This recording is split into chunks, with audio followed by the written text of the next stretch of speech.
ہم ایک دوسرے کو ہراساں نظروں سے دیکھ رہے تھے۔ ہمارا سارا پلان دھرا کا دھرا رہ گیا تھا کیونکہ اب ہماری راہ فرار کوئی نہیں تھی۔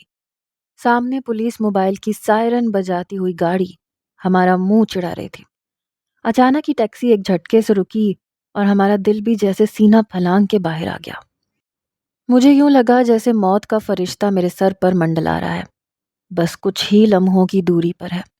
زرمینیں بھی شاید کچھ ایسا ہی سوچ رہی تھی۔ وہ پولیس اب ہماری ٹیکسی کے قریب آ رہی تھی۔ انہوں نے ٹیکسی کو چاروں طرف سے گھیر لیا۔ ہم بالکل سانس روکے یہ ساری کارروائی دیکھ رہے تھے۔ ٹیکسی کا ڈرائیور بھی گھبرا گیا تھا کہ نہ جانے پولیس ہمارے پیچھے کیوں پڑی ہے۔ پولیس انسپکٹر نے ڈرائیور کو باہر نکلنے کا کہا۔ وہ بوکھلاہٹ کا شکار تھا۔ باہر نکلا اور کچھ دیر کے لیے ان سے نہ جانے کیا کیا کہتا رہا۔ ہم دونوں دم سادھے ٹیکسی کے اندر ہی موجود تھے۔ پھر اچانک پولیس ڈرائیور کے ہمراہ ہماری طرف بڑھنے لگی۔ میں تو اپنی زبان پر کلمے کا ورد کرنے لگا کیونکہ مجھے یقین ہو چلا تھا کہ میں 25 سال کی عمر میں ہی اس دار فانی سے کوچ کرنے والا ہوں۔ میرے سارے خواب میری آنکھوں کے سامنے لہرانے لگے اور میرا منہ چڑھانے لگے۔ جیسے ہی انسپکٹر نے بیک سیٹ کا دروازہ کھولا تو میں ایک دم بدک کر پیچھے ہٹا۔ اس نے ہمیں نیچے اترنے کا کہا۔ ہم دونوں ڈرتے ڈرتے گاڑی سے نیچے اتر گئے، مگر حیرت کی انتہا نہ رہی جب وہ انسپکٹر ہمیں سرسری سا دیکھنے کے بعد گاڑی کے اندر دیکھنے لگا۔ انہوں نے گاڑی کی خوب تلاشی لی، پھر کہنے لگے کہ آپ واپس بیٹھ جائیں، اور میں تو جیسے حیران ہوا ان کی بات سن کر۔ کیا واقعی وہ ہمیں پکڑنے نہیں آئے تھے بلکہ کسی اور مقصد کے لیے آئے تھے؟ میں اور زرمینیں ایک دوسرے کو دیکھنے لگے، پھر ٹیکسی کے اندر بیٹھ گئے۔ ہم نے خود کو نارمل ظاہر کیا، حالانکہ ہمارے اندر تو جیسے بھونچال آ گیا تھا۔ تھوڑی دیر کے بعد ٹیکسی ڈرائیور بھی اندر بیٹھ گیا اور پولیس اپنی اپنی گاڑیوں میں سوار ہو کر جا چکی تھی۔ مجھے لگا جیسے میں کوئی خواب دیکھ رہا ہوں۔ زرمینے نے ڈرتے ڈرتے ڈرائیور سے پوچھا کہ یہ سب کیا تھا؟ اس پر ڈرائیور نے کہا کہ یہ پولیس والے بنا چین سے نہیں جینے دیتے ہم غریبوں کو۔ پولیس کو شک تھا کہ شاید میری گاڑی میں اسمگلنگ کا سامان ہے، کیونکہ انہیں اطلاع ملی ہے کہ ایک مجرم نے اسمگلنگ کا سامان ٹیکسی کے اندر چھپا دیا ہے، اس لیے وہ ساری ٹیکسیز کی تلاشی لے رہے ہیں۔ اور ہم نے تو جیسے سکھ کا سانس لیا۔ میں نے اپنے ماتھے پر سے پسینہ صاف کیا۔ زرمینے بھی گاڑی کا شیشہ کھول کر ٹھنڈی ہوا اپنے نتھروں کے اندر ڈالنے لگی کیونکہ جان تو اس کی بھی نکل گئی تھی۔ بالآخر ٹیکسی پھر سے سڑک پر رواں دواں ہونے لگی اور 1 گھنٹے کے بعد ہم ایک اپارٹمنٹ کے سامنے تھے۔ زرمینے پہلے اتری اور ڈرائیور کو کرایہ ادا کرنے کے بعد مجھے لے کر اپارٹمنٹ میں داخل ہو گئی، کیونکہ میری جیب میں تو پیسے بھی نہیں تھے، نہ ہی میں اپنے ساتھ کچھ لایا تھا۔ میں نے کہا تمہارے پاس پیسے کہاں سے آئے؟ کہنے لگی میں ایک جاگیردار کی بیٹی ہوں، میرے پاس پیسوں کی کمی نہیں ہے، میں اپنے ساتھ کچھ کیش بھی لائی تھی، اگر وہ ختم ہو گیا تو اپنا زیور بیچ دوں گی جو انتہائی قیمتی ہے، کچھ مہینے تو آرام سے گزر جائیں گے۔ وہ ایک چھوٹا سا اپارٹمنٹ تھا جس میں سہولت کی ہر چیز موجود تھی۔ چھوٹا سا لاؤنج تھا جس سے ملحق ایک کچن اور 2 کمرے تھے۔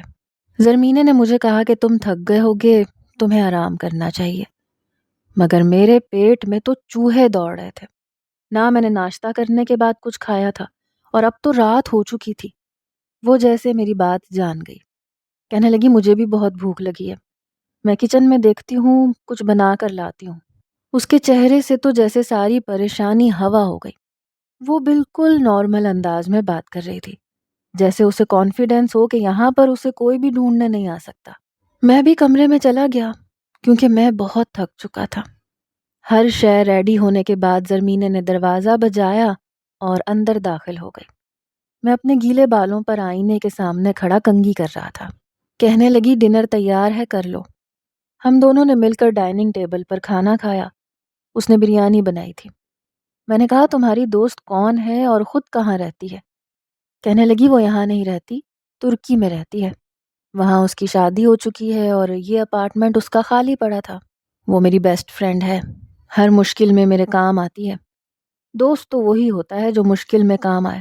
تم فکر مت کرو، ہم یہاں پکڑے نہیں جائیں گے۔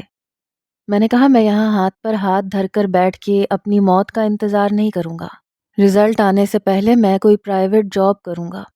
کیونکہ میں ایک لڑکی کے خرچے پر نہیں پل سکتا، یہ میری انا گوارا نہیں کرتی۔ اور وہ ایک دم سے کھلکھلا کر ہنسی۔ ہنسنے کی وجہ سے اس کے گال میں ایک گڑھا سا پڑا تھا اور میری آنکھیں اس گڑھے میں اٹک گئی تھیں۔ اس کی ہنسی کس قدر بے فکر تھی، ہر فکر سے آزاد۔ مجھے حیرت ہوئی تھی۔ میں نے پہلو بدل لیا اور اپنی نظروں کا زاویہ ادھر ادھر کر لیا۔ میں نہیں چاہتا تھا کہ اس لڑکی کے ذرا سا بھی قریب پھٹکوں، جس کی وجہ سے میری زندگی اس قدر الٹ پلٹ گئی ہے۔ کہنے لگی، شوق سے کرو، جاؤ، تمہیں منع کون کر رہا ہے؟ ویسے بھی تم کسی کی نظروں میں نہیں آؤ گے۔ ہاں، البتہ مجھے گھر میں ہی رہنا ہوگا۔ میرے پاس بہت پیسے ہیں، میں 1 سال تو آرام سے گھر میں بیٹھ کر بھی کھا سکتی ہوں۔ میں نے کہا، شوق سے کھاؤ۔ یہ کہتے ساتھ ہی میں اپنے کمرے میں چلا گیا، کیونکہ مجھے بہت نیند آ رہی تھی، اور بیڈ پہ جوتوں سمیت سو گیا۔ یہ کاشف کی عادت تھی، جوتوں سمیت بیڈ پہ سونا۔ کاشف کا خیال آتے ہی میرا دل ایک دم سے افسردہ ہو گیا، اور اس کے آخری الفاظ میرے ذہن میں پھر سے گونجنے لگے۔ میں بہت ڈسٹرب ہو گیا تھا۔ اس نے مرنے سے پہلے میرے کان میں سرگوشی کی تھی کہ زرمینے کو کبھی اکیلے مت چھوڑنا، اسے اپنا لینا۔ وہ مرتے مرتے بھی اس لڑکی کے بارے میں کس قدر فکر مند تھا، اور اسے میرے سر ڈال کر چلا گیا تھا، جیسے اسے لگتا تھا کہ میں واقعی اس لڑکی کو اپنا لوں گا، جس کے ساتھ کچھ پل کے لیے رہنا بھی میرے لیے محال تھا۔ میں نے ایک دم سے اپنا سر جھٹکا اور گہری نیند میں ڈوب گیا۔ اس اپارٹمنٹ میں آئے ہوئے ہمیں 1 ہفتہ ہو گیا تھا، اور کچھ بھی غیر معمولی نہیں ہوا تھا۔ پہلے 3-4 دن تو میں اپارٹمنٹ سے باہر نہیں نکلا، مگر پھر نکل کر علاقے کا ارد گرد جائزہ لینے لگا۔ ایک چھوٹا سا قصبہ تھا، یہاں پر آدھی سہولیات میسر تھیں اور باقیوں کے لیے قریبی شہر میں جانا پڑتا تھا، جو کچھ ہی کلومیٹر کی دوری پر تھا۔ زرمینے کو کسی بھی چیز کی ضرورت ہوتی تو میں اسے لا کر دیتا تھا۔ اس کا تعلق میرے ساتھ دوستانہ سا تھا، مگر میں پھر بھی اس کے سامنے خاموش ہی رہتا تھا۔ زیادہ تر انتہائی ضروری بات ہی کرتا تھا۔ میں اس کے ساتھ زیادہ گھلنا ملنا نہیں چاہتا تھا، کیونکہ میرا یہی پلان تھا کہ رزلٹ آنے کے بعد میں یہاں سے چلا جاؤں گا اور آگے کا کوئی لاہ عمل اختیار کروں گا، کیونکہ مجھے امید تھی کہ میں CSS میں ٹاپ نہ بھی کر سکا، پھر بھی میرے اتنے مارکس آ جائیں گے کہ میں ایک اچھی جاب کے لیے اپلائی کر سکوں گا۔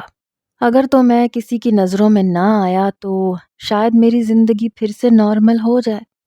میں اپنے ذہن میں ہی جوڑ توڑ کرتا رہتا تھا، اور پھر میرا رزلٹ بھی آ گیا، اور میری حیرت کی انتہا نہ رہی جب میری نیوز ٹی وی پر بھی چلنے لگی کہ فہد اسلم نے CSS میں ٹاپ کیا ہے۔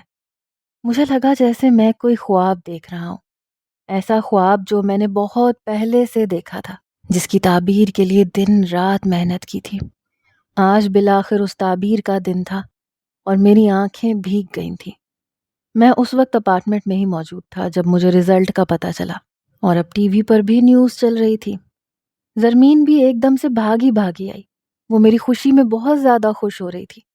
کہنے لگی، میں نے تو تمہیں دیکھ کر ہی اندازہ لگا لیا تھا کہ تم کوئی عام انسان نہیں ہو، تمہارے اندر اپنے خوابوں کو تعبیر کرنے کا جذبہ ہے۔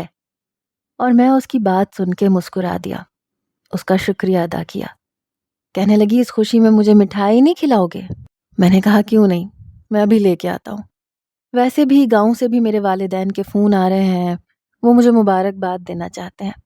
میری بہن بھی میری کامیابی پر بہت خوش ہے، اور میں چاہتا ہوں کہ وہاں چلا جاؤں کچھ دنوں کے لیے، ان کے پاس رہوں۔ میں نے زرمینے کے چہرے کا رنگ ایک دم سے بدلتے ہوئے دیکھا، پھر وہ نارمل ہوتے ہوئے کہنے لگی، ہاں ہاں، کیوں نہیں، اب تو ہمیں یہاں رہے ہوئے کافی دیر ہو گئی ہے، اور سب کچھ نارمل ہے، تم چاہو تو اپنے گاؤں جا سکتے ہو، میں یہاں آرام سے رہوں گی۔ یہ سنتے ساتھ ہی میں اپارٹمنٹ سے باہر نکل آیا۔ میں بے انتہا خوشی محسوس کر رہا تھا، بار بار تشکر سے میری آنکھیں بھیگ رہی تھیں۔ میں مٹھائی کا ڈبہ لے کر واپس آیا تو زرمینے نے ڈائننگ ٹیبل پر کافی کچھ سجا رکھا تھا۔ کہنے لگی، آج کی ٹریٹ تو میری طرف سے، اور میں حیران ہو کر دیکھنے لگا۔ میں نے کہا، اس تکلف کی کیا ضرورت تھی؟ کہنے لگی، تکلف کیسا؟ اب ہم دوست ہیں۔ اور میں ایک دم سے چونک کر اسے دیکھنے لگا۔ کہنے لگی ایسا بھی کیا کہہ دیا میں نے؟ کیا ہم دوست نہیں رہ سکتے؟ میں ایک دم سے مسکرا دیا۔ میں نے کہا ہاں ہاں کیوں نہیں۔ ہم دونوں نے مل کر کھانا کھایا، پھر مٹھائی کھائی۔ کہنے لگی میرے بھی بہت سارے خواب تھے، میں بھی بہت پڑھنا چاہتی تھی۔ کالج پڑھنے کے بعد یونیورسٹی میں جانا چاہتی تھی۔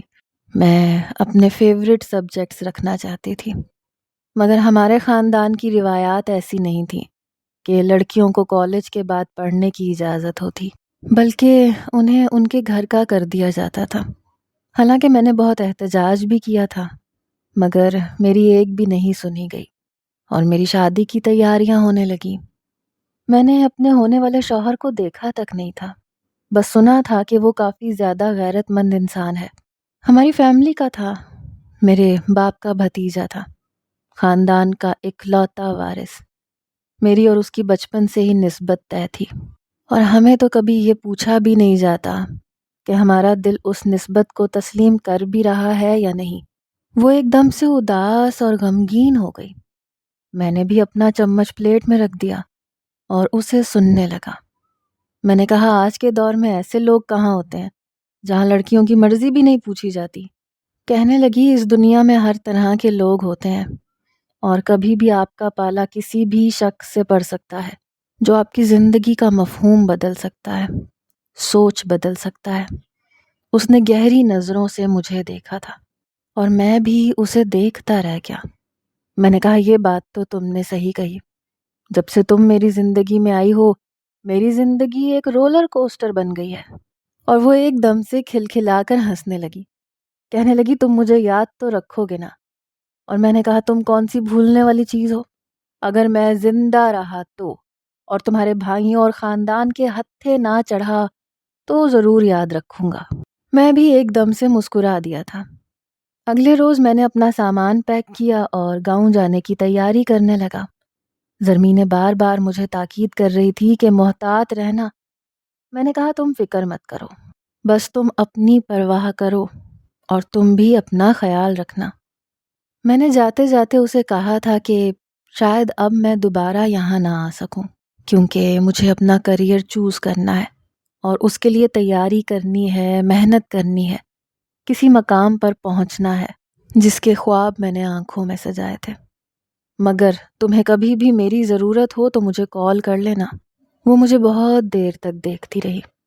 مجھے یوں لگا جیسے وہ بہت افسردہ ہو گئی ہو میری یہ بات سن کر، مگر کبھی نہ کبھی تو ہمیں ایک دوسرے سے الگ ہونا ہی تھا۔ آخر میرا اس کے ساتھ رشتہ ہی کیا تھا۔ کہنے لگی مجھ سے ایک وعدہ کرو، اگر کبھی تمہیں یہ خبر ملے کہ زرمینیں پکڑی گئی ہے یا اس کے بھائیوں نے اسے تلاش کر لیا ہے تو تم میرے پیچھے نہیں آؤ گے، وعدہ کرو مجھ سے۔ اور میں ایک دم جیسے خاموش ہو گیا۔ اگر میں اپنے دل سے اس وقت پوچھتا تو میرا دل بالکل انکار کر دیتا اور کہتا کہ میں اس لڑکی کے پیچھے مزید خوار نہیں ہوں گا اور نہ ہی اپنا کریئر داؤ پر لگاؤں گا۔ ایک بار تو میں بچ گیا ہوں، دوسری بار شاید بچ نہ سکوں۔ مگر میں نے اسے کوئی جواب نہیں دیا۔ میں نے کہا کوشش کرنا کہ تم پکڑی نہ جاؤ، اور جب میں کسی قابل بن گیا تو تمہارے بھائیوں اور تمہارے قبیلے کے اصولوں کے خلاف ضرور آواز اٹھاؤں گا۔ تب تک کوشش کرنا کہ کسی کی نظروں میں نہ آؤ۔ اور وہ میری طرف دیکھ کر زخمی مسکرا دی۔ کہنے لگی الوداع میرے دوست۔ اور پہلی بار اس سے الوداع ہو کر میرے دل کو کچھ ہوا تھا۔ ایک عجیب سی بے چینی میرے وجود میں سرایت کرنے لگی تھی، اور میں اس جذبے کو اس وقت کوئی نام نہیں دے پا رہا تھا، اس لیے میں وہاں سے نکل آیا۔ میں نے سوچا تھا کہ بہت جلدی اس واقعے کو بھول جاؤں گا، اپنی زندگی میں موو آن کر لوں گا، مگر میں نہیں جانتا تھا کہ زرمینے جیسی لڑکیاں زندگی میں صرف ایک بار ملتی ہیں اور آپ کی زندگی کا مفہوم بدل کے رکھ دیتی ہیں۔ زرمینے بھی میری زندگی میں ایسا ہی مقام پا چکی تھی، مگر میرا دل ابھی اس بات سے انجان تھا۔ گاؤں جانے کے بعد میں نے اپنے ماں باپ سے اور اپنی بہن سے ملاقات کی، اور بہت زیادہ خوش تھے وہ لوگ میری خوشی میں۔ وقتی طور پر اپنی خوشیوں میں زرمینے کو بھول چکا تھا، وہ مکمل طور پر میرے دماغ سے محو ہو چکی تھی۔ کچھ دیر گاؤں رہنے کے بعد میں واپس شہر آ گیا کیونکہ مجھے ابھی اور بہت زیادہ محنت کرنی تھی۔ C S S exam pass کرنے کا مطلب یہ نہیں ہوتا کہ آپ کو جاب بس ہتھیلی پر رکھ کر دے دی جائے گی۔ اس کے لیے بھی بہت خوار ہونا پڑتا ہے، مزید محنت کرنی پڑتی ہے۔ میرا شروع سے پلان تھا کہ میں ایس پی بنوں گا، اس لیے میں نے اپنا کریئر چوز کرنے کے بعد ایک اکیڈمی جوائن کر لی جہاں پر مجھے مزید محنت کرنی تھی اور اس خواب کو عملی جامہ پہنانا تھا۔ میری زندگی پہلے سے کہیں بڑھ کر مصروف ہو گئی تھی۔ ہم ایک ہاسٹل میں رہتے تھے۔ میرے ساتھ میرے ہی جیسے اسٹوڈنٹس تھے جنہوں نے سی ایس ایس میں نمایاں کامیابیاں حاصل کی تھیں۔ ان کی آنکھوں میں بھی اپنی منزل کو پا لینے کی لگن تھی۔ اتنی زیادہ ٹف ٹریننگ اور ایگزامز میں بالکل ہی زرمینے کو بھول چکا تھا۔ ہاں، کبھی کبھی رات کو نیند کا خمار دماغ پر چڑھنے سے پہلے ایک چہرہ چھم سے میری آنکھوں میں آ جاتا، وہ جس کے گال میں گڑھا سا پڑتا تھا اور جس کی آنکھیں نیلی تھیں۔ میرا کئی دن تک اس سے رابطہ نہیں ہو پاتا تھا، مگر میں اکثر ہی اس کی خیریت معلوم کر لیتا تھا کہ وہ ٹھیک ہے، اور وہ مسکرا کر کہتی تھی کہ میں بالکل محفوظ ہوں، آپ پریشان مت ہوں۔ اور میں نے واقعی پریشان ہونا چھوڑ دیا تھا۔ میں ایک دم اس سے لا تعلق ہو گیا، صرف اپنے کیریئر پر فوکس کرنے لگا۔ میں اپنی جاب میں دن رات بیزی رہتا کہ اپنے گھر والوں کو بھی وقت دینا مشکل ہو گیا تھا۔ ایک دن مجھے ایک علاقے میں راؤنڈ پر جانا پڑا۔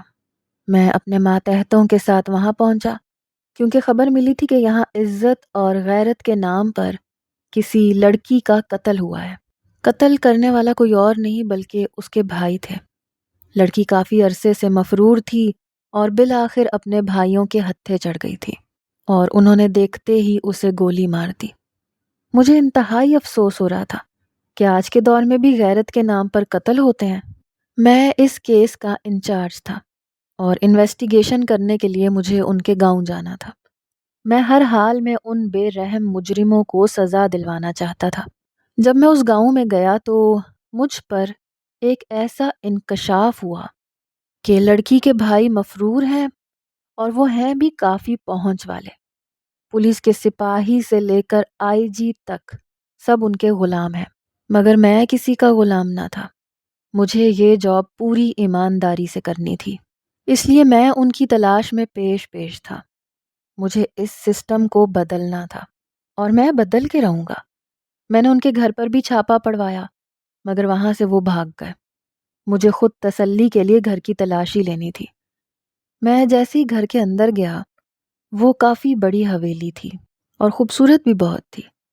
میں ادھر ادھر نظر دوڑانے لگا۔ اس لڑکی کے کمرے میں بھی گیا تاکہ مجھے کوئی کلو مل سکے کہ آخر وہ مفرور کیوں تھی۔ اس کے کمرے میں جاتے ہی میری نظر سامنے دیوار پر پڑی۔ میرے پیروں تلے سے زمین نکل گئی۔ مجھے لگا میں دوبارہ اپنے قد سے کھڑا نہیں ہو پاؤں گا کیونکہ اس دیوار پر ایک بہت ہی خوبصورت تصویر تھی جس میں ایک 21-22 سال کی لڑکی کا تر و تازہ چہرہ مسکرا رہا تھا اور اس کے گال میں ایک ڈمپل پڑ رہا تھا۔ مجھے اپنا دل اس ڈمپل میں ڈوبتا محسوس ہوا۔ میں ایک دم سے لڑکھڑایا اور زمین پر گر گیا کیونکہ میرے کانوں میں ایک بات گونجنے لگی، میں ابھی مرنا نہیں چاہتی۔ زرمینے کو اپنا لینا فہد، اسے اکیلا مت چھوڑنا۔ اور بھی بہت سی یادوں کا جھکڑ تھا جو میرے ذہن میں چل رہا تھا۔ ایک دم سے میرے دل کے مقام پر شدید درد اٹھا۔ میں نے خود کو ملامت کی کہ میں کیوں زرمینے سے غافل ہو گیا، اسے کیوں اکیلی کو چھوڑ کر اپنا کریئر بنانے میں لگ گیا، ایک بار بھی پلٹ کر اس کی خبر کیوں نہ لی، کیا وہ نہیں رہی؟ یہ خیال اس قدر جان لیوا تھا کہ مجھے اپنا سانس رکتا ہوا محسوس ہونے لگا، جیسے وہ میرا سب کچھ اپنے ساتھ لے کر چلی گئی۔ اب میں ہر صورت ان مجرموں کو پکڑنا چاہتا تھا جنہوں نے زرمینے سے اس کے جینے کا حق چھین لیا، اس کے خواب چھین لیے، خواہشیں چھین لی۔ میں دن رات جاگ کر ان بھیڑیوں کی تلاش میں تھا کہ انہیں پاتال سے بھی نکال کر لاؤں گا اور پھانسی چڑھاؤں گا۔ میں نے خود سے عہد کر لیا تھا، ورنہ میں اس نوکری سے استعفیٰ دے دوں گا۔ کچھ دنوں کے بعد مجھے خبر ملی کہ ان میں سے ایک بھائی پکڑا گیا ہے۔ میں ایک دم سے جلدی سے اس جگہ پر پہنچا۔ میں اس کا منہ نوچ ڈالنا چاہتا تھا جس نے اس قدر معصوم اور پیاری لڑکی کو قتل کر دیا۔ جب میں نے اس لڑکے کو دیکھا تو اس کی عمر تقریباً 17-18 سال تھی، اور میں تو اسے حیرانی سے دیکھ رہا تھا۔ بھلا اتنا چھوٹا مرد بھی غیرت کے نام پر اپنی بہن کو قتل کر دے گا؟ ایسا تو میں نے سوچا بھی نہیں تھا۔ وہ کافی زیادہ کانپ رہا تھا، سہما ہوا لگ رہا تھا۔ میں نے اس کو بالوں سے پکڑ لیا، کہا کہ کیوں کیا تم نے ایسا؟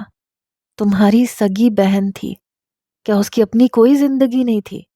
کیا اس کا دل نہیں چاہتا تھا کہ وہ جیے؟ تم نے اس کی خوشیاں، اس کے خوابوں کا گلا گھونٹ دیا۔ میں تمہیں چھوڑوں گا نہیں۔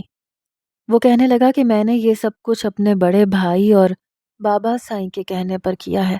ہم سب نے مل کر اسے ٹھکانے لگایا ہے، اور مجھے جو اب تک ذرا سی مبہم سی امید تھی کہ شاید زرمینیں زندہ ہوگی، وہ بھی دم توڑ گئی۔ میرے اندر تو کچھ مر گیا تھا جیسے۔ میں نے کہا کہ ان کا پتہ بتا دو، میں تمہیں چھوڑ دوں گا۔ تمہارے آگے پہاڑ جیسی زندگی پڑی ہے۔ ابھی سے جیل جاتے اچھے لگو گے کیا؟ تمہیں عمر قید کی سزا ہو سکتی ہے۔ اور وہ میری دھمکی سے خوف زدہ ہو گیا۔ ان کا ٹھکانہ مجھے بتا دیا۔ اگلے دن میں نے وہاں پر ریڈ کیا اور پورے علاقے کو چاروں طرف سے گھیر لیا۔ وہ ایک فارم ہاؤس تھا جو شاید انہی کا اپنا تھا۔ میں نے ان کو پکڑ کر جیل میں ڈال دیا، کیونکہ میں اس کیس کا انچارج تھا۔ میں کچھ بھی کر سکتا تھا، مگر اوپر سے مجھے پریشرائز کیا جانے لگا کہ وہ جاگیردار ہیں، انہیں چھوڑ دیا جائے، اور میں ایک دم سے بے بس ہو گیا۔ میں ان سے زرمینے کی موت کا بدلہ لینا چاہتا تھا، مگر میرے ہاتھ واقعی بندھے ہوئے تھے۔ میرا دل چاہ رہا تھا کہ میں اس جاب سے استعفیٰ دے دوں، کیونکہ میں پاور میں ہوتے ہوئے بھی پاور میں نہیں تھا، مگر میں نے ٹھان لیا تھا کہ ان کو چھوڑوں گا نہیں۔ اوپر سے بار بار آرڈر آ رہے تھے اور میں اپنی منمانی کر رہا تھا۔ ان کا جسمانی ریمانڈ میں لے چکا تھا اور اپنی بھڑاس ان پہ نکال رہا تھا، مگر اگلے ہی روز میرا تبادلہ کہیں اور ہو گیا اور میں اپنا سر پکڑ کر بیٹھ گیا۔ اس کیس کا انچارج کسی اور کو بنا دیا گیا۔ مجھے اپنی بے بسی پر رونا آ رہا تھا۔ زرمینے کی موت تو مجھے پہلے سے ہی توڑ چکی تھی، اس لیے میں پھوٹ پھوٹ کر رو دیا۔ اس رات میں نے شدت سے یہ خواہش کی کہ کاش وقت پلٹ جائے اور میں زرمینے کو چھوڑ کر کبھی بھی نہ جاؤں، ہمیشہ اسے اپنے پاس رکھوں، کیونکہ مجھے لگتا تھا جیسے میرے دل میں اس کی کوئی خاص جگہ بن گئی ہے۔ میں چاہ کر بھی اسے نظر انداز نہیں کر سکتا، کیونکہ میں ہر وقت جلن کا شکار رہتا تھا۔ میرے اندر آگ سی جلتی رہتی تھی جس کی چنگاریاں میری آنکھوں سے نکلتی تھیں۔ دن رات زرمینے کی موت مجھے سونے نہیں دیتی تھی۔ اس کا معصوم چہرہ، اس کی مسکراہٹ مجھے چین کی نیند نہیں سونے دیتی تھی۔ مجھے لگتا تھا کہ میں جلد اس کو بھول جاؤں گا، موو آن کر لوں گا، مگر زرمینے جیسی لڑکیوں سے انسان زندگی میں صرف ایک بار ملتا ہے، اور وہ آپ کی زندگی پر گہری چھاپ چھوڑ جاتی ہیں، اور آپ کو تب اس بات کا اندازہ ہوتا ہے جب آپ انہیں کھو چکے ہوتے ہیں۔ میرے ساتھ بھی کچھ ایسا ہی ہوا تھا۔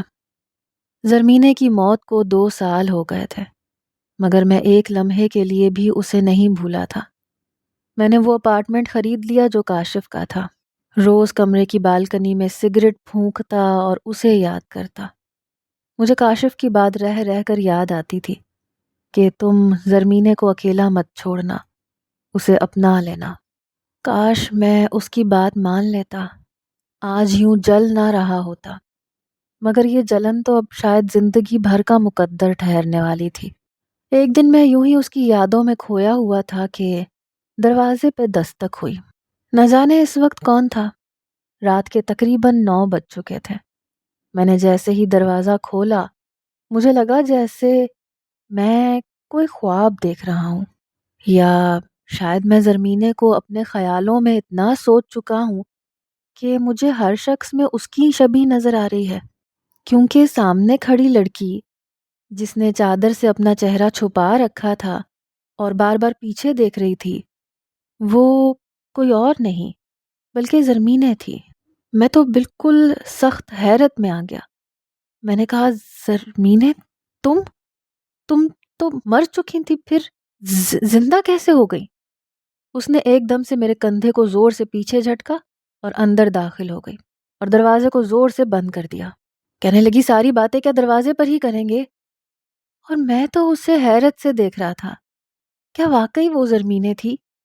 میں نے اپنے دونوں ہاتھ بڑھا کر اس کا چہرہ تھاما تاکہ یقین کر سکوں۔ میں نے کہا تم زرمینے کیسے ہو سکتی ہو؟ کہنے لگی کیوں نہیں ہو سکتی؟ آپ کو بھی لگتا تھا کہ میں مر چکی ہوں، آپ نے اتنی جلدی یقین کر لیا؟ وہ جیسے مجھ سے سوال کر رہی تھی۔ میں نے کہا شواہد تو ایسے ہی کہہ رہے تھے۔ کہنے لگی شواہد جھوٹے تھے۔ یہ سچ تھا کہ میرے باپ نے اور بھائیوں نے مجھے ڈھونڈ نکالا تھا۔ میں سڑک پر بھاگتی جا رہی تھی مگر انہوں نے مجھے پکڑ لیا، گاڑی میں بٹھا دیا۔ گاڑی میں ان کے علاوہ ہمارا ایک پرانا ڈرائیور بھی تھا۔ تھوڑی دیر گاڑی چلتی رہی، اس کے بعد وہ تینوں گاڑی سے نکل گئے۔